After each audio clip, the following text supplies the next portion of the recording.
Ladies and gentlemen, boys and girls, dinner time is here. That's right.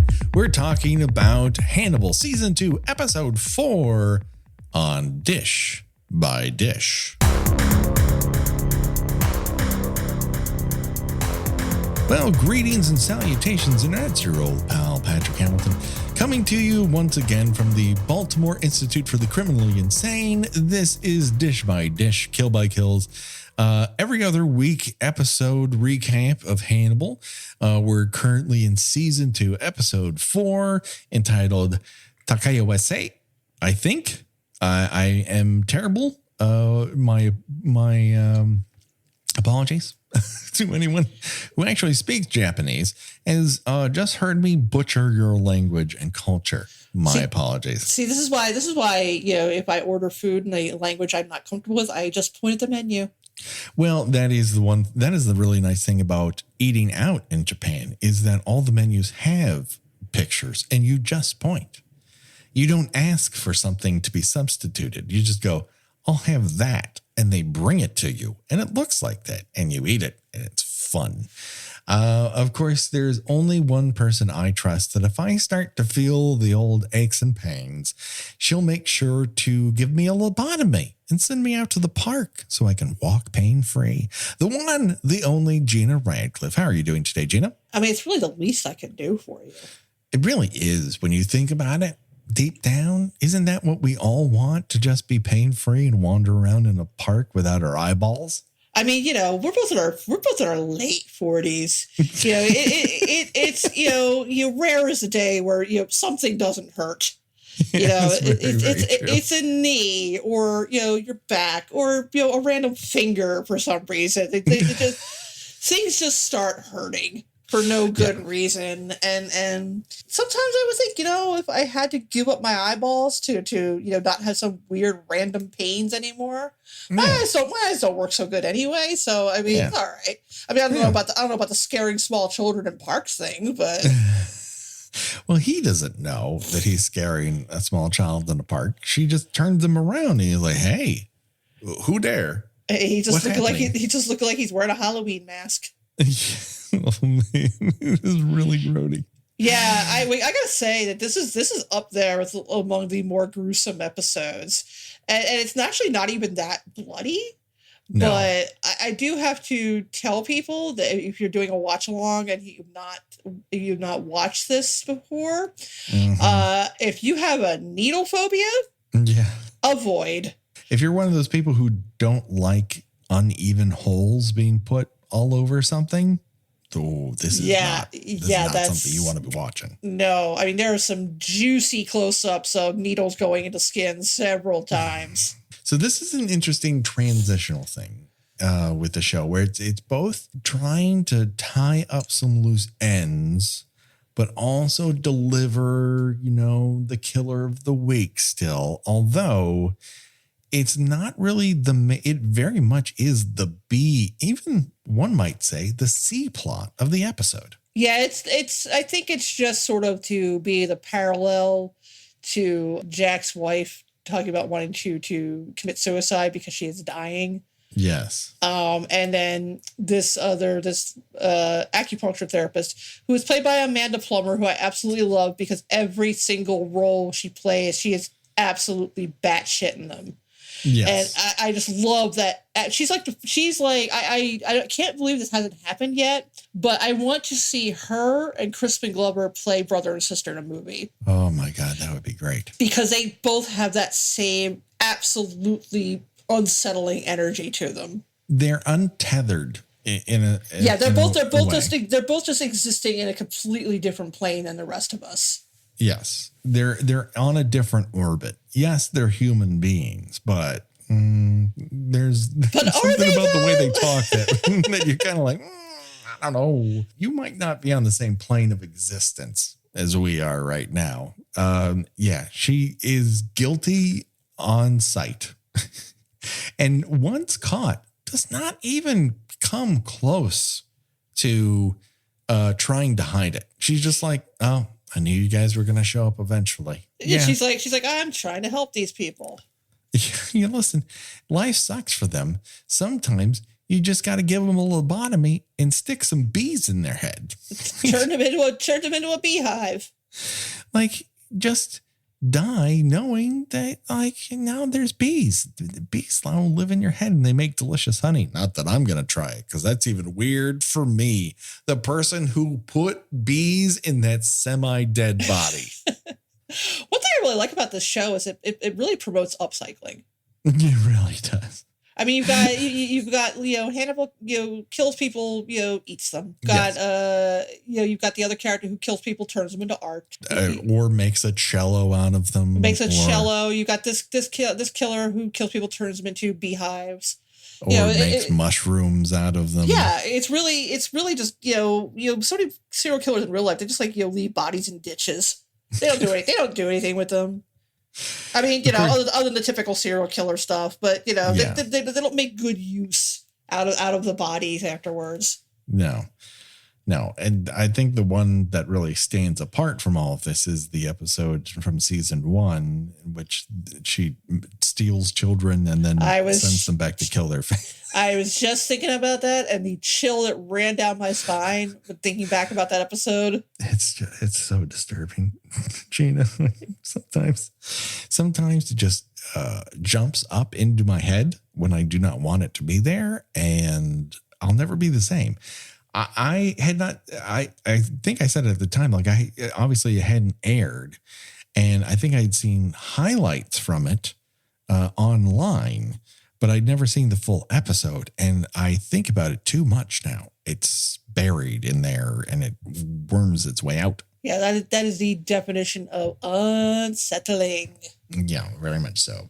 So that's our C plot, right? And it exists. It's disturbing. I would even say it's a D plot, because you've got there's a lot going on in this episode. You got the central Will plot.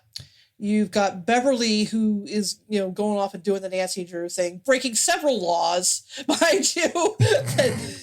that any evidence that if she were to make it out of this, mm-hmm. which I'm not going to say either way for benefit of the people who are watching along for the first time. Yeah. Any evidence that she is collecting is going to be thrown right out. And it is remarkable that she does not either realize this or care. So you've got that. And then you've got Jack's wife, who is, rapidly declining from her. This is the first time we've seen her since, maybe episode 3 or 4 the first season. Yeah, I'd say like mid-season last season is where she was kind of introduced and kind of had a 3 to 4 episode run, and then is kind of like benched. And this is reintroducing this. She's apparently been just dying that whole time, and she's about she's near the end, but to no surprise, Jack is very stubborn about letting her go. Convinced her to get, she's in chemotherapy. So she's agreed to do something. She was already, she was against it because she had seen her mother, also battle lung cancer, and knew that this was not going to, it was a death sentence, and she did not want to elongate that death sentence. She just wanted to be consumed by it.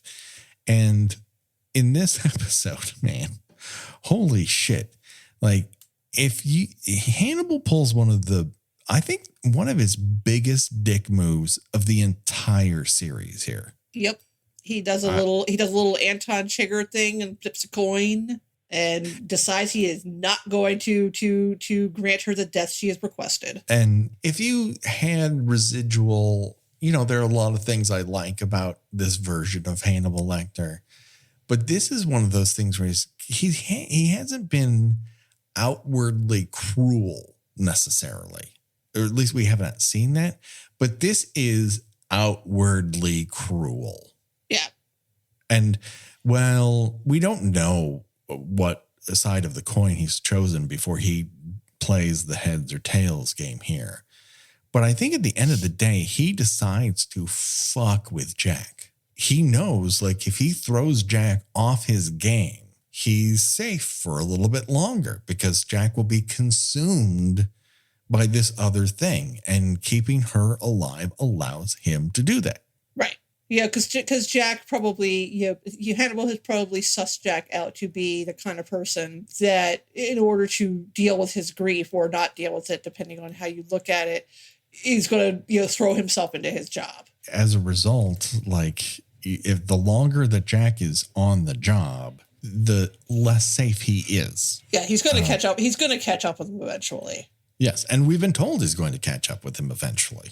Right. So that's the sort of genius about putting this ticking clock in motion, is that we see what Hannibal is willing to do to still remain outside of the gun sights of the FBI.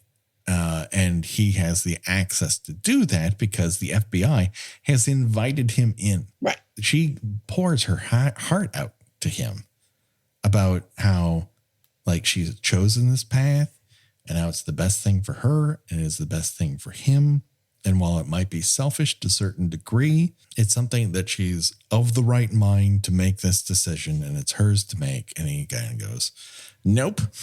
No, I'm going to inject you full of drugs and keep you awake, send you to the hospital. Yep. And she smacks the fuck out of him, and I love it. And Jack just looks confused.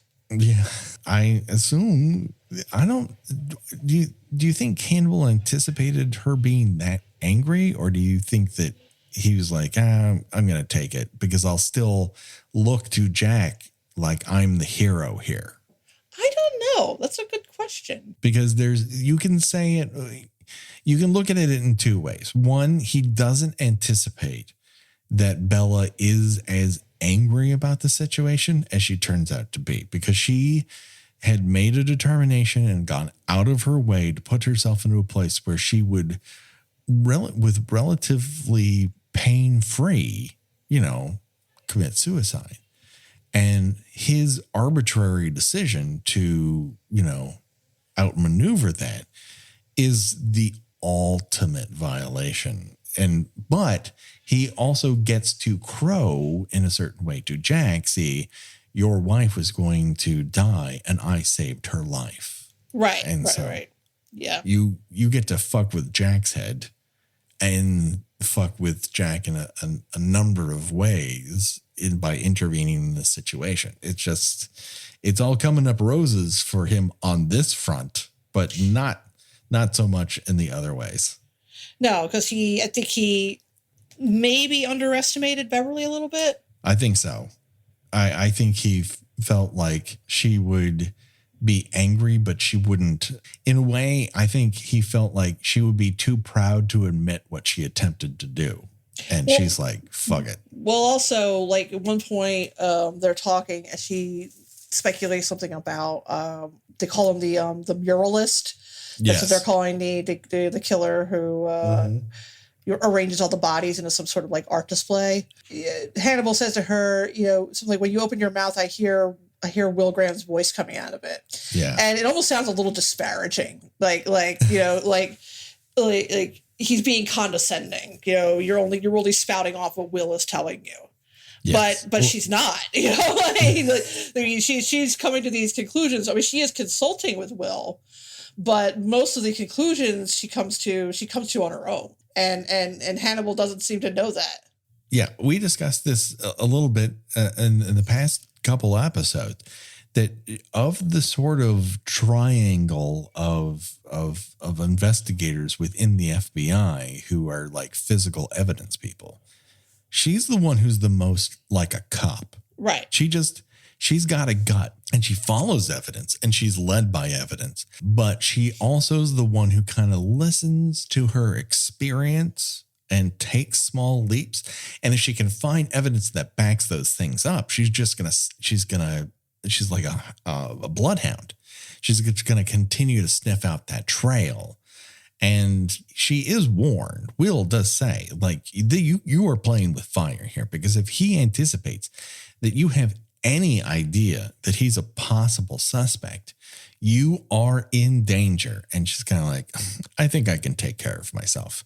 And in almost 99.9% of circumstances, Beverly could take care of herself. I don't think that that's going to happen with Hannibal Lecter, however. Yeah, he's like Kubrick staring her down when they finally encounter each other again at the end of the episode.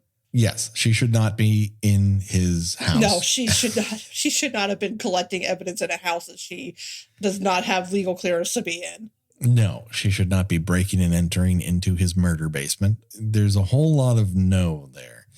But we also, the way this show plays with your expectations of the things that you know about.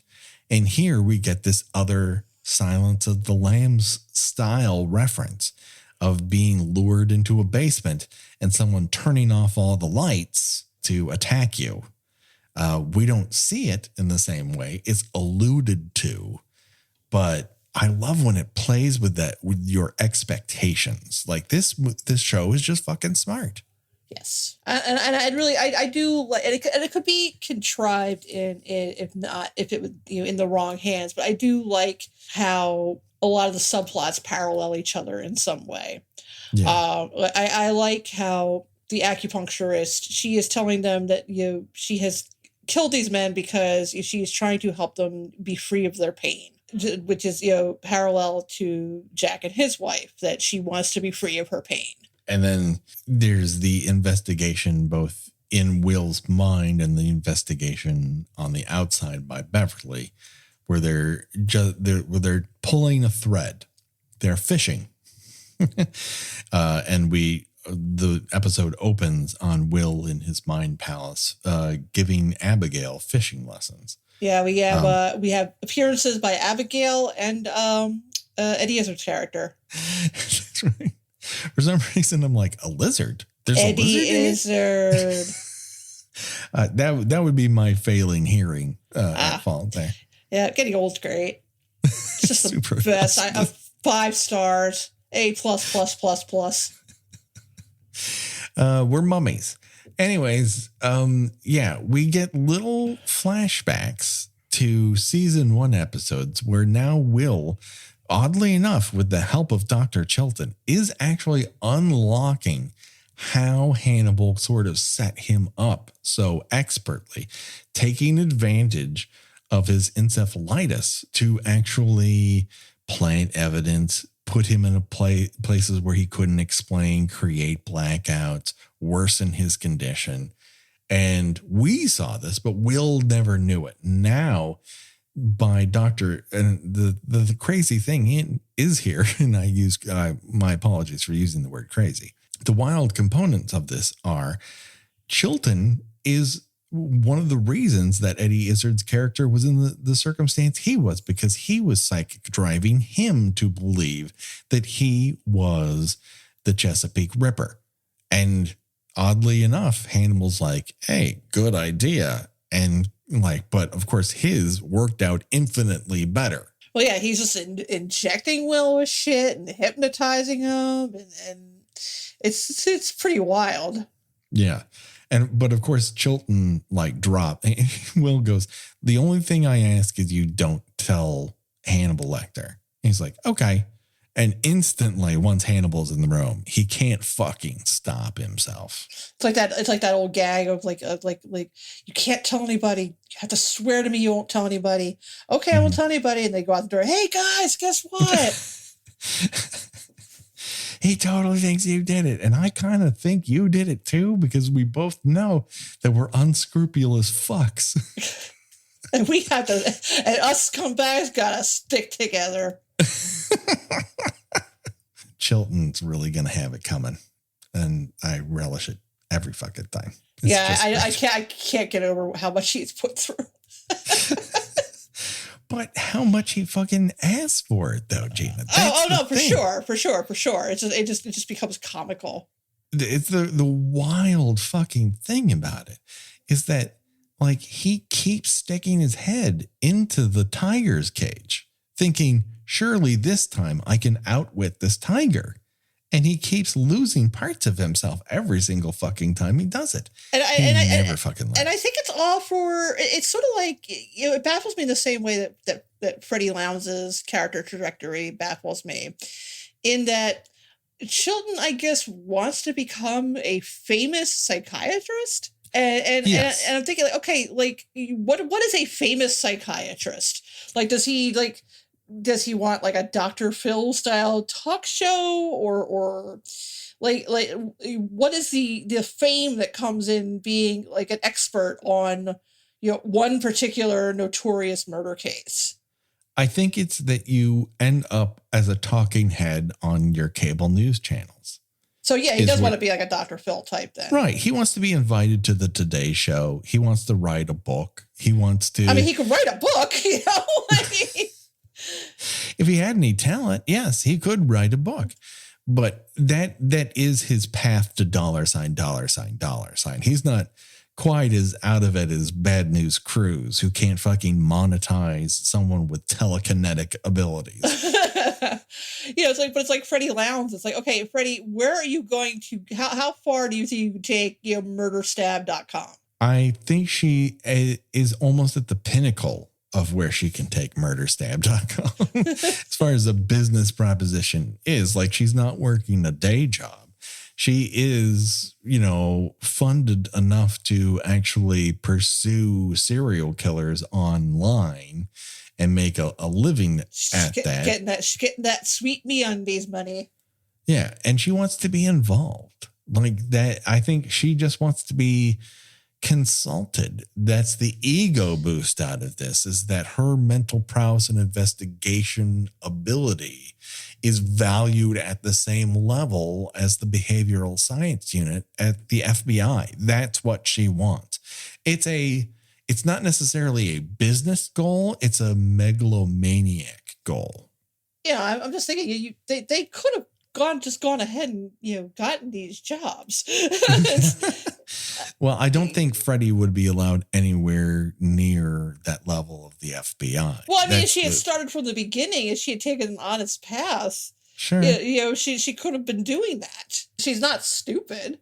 She's not stupid. She does have flamboyant outfits and a hat fetish that really should be checked. Like, she's not hiding it. And the problem with the kind of craven animals that Dr. Chilton and Freddie Lounds are is that they can't hide their craven natures. Right. Whereas people within the FBI have just as much pride and ego involved, and yet they can work within a team structure, and Freddie cannot, and Dr. Chilton cannot. Even Hannibal Lecter can work as part of a team, and they cannot. That's what it comes down to. Right. But yeah, when Will is offering, it's like, oh, you're gonna be my number one psychiatrist. I like, again, it's a little seductive. Yeah. It's kind of like, we're gonna be exclusive now. Yeah, I'm not gonna see anybody else but you. And, are they going to be a quote unquote official couple? Yes, they are going to be an official couple. And Chilton is like licking his chops in anticipation. He really is. He can't fucking hide it. He wants to get his teeth into something that will lift him out of the situation he has found himself in. He wants to be as fancy as Hannibal Lecter, but he's not. He just isn't. He wants to be as talented as Will Graham, but he is not. Both of them are just on a lower level and are more than willing to break and bend any rule they possibly can in a craven attempt to lift them above their quote unquote station. And I don't mean this in terms of class. I mean this in terms of talent. Right. It's particularly difficult for them to be resigned to where they are in life because, I don't know if they necessarily know they should be in the higher standing, but they certainly feel they should be. They feel destined to, and it is only the peons of the world and terrible luck and the conspiring of, the FBI and the deep state that has kept them down at this point. And it's like, no, man, you can smell the desperation on you. Like the fear is, you wear it like an aura. Are you trying to say that Chilton was a Trump voter? Yeah, I'll tell you that right now. I don't know who submitted that vote for him, but when he's pretty much a head in a jar by the end of the series. I mean, I guess if you put like, he could probably like, use his nose or something. Yeah, I'm sure he has like a straw through his that he can manipulate through his teeth that reaches out from the jar. Oh man. I want our audience to know I'm only slightly exaggerating. Oh my God. Well, we will get there. We shall get there. But there's so much more to talk about in each and every episode of Dish by Dish. And Hannibal, next Dish by Dish, we'll be talking about episode 5. And we might even have a special guest. So stay tuned for that. And then, of course, next week will be more Kill by Kill. So for myself and for Gina, the body count will continue. Bye-bye, everybody. Bye.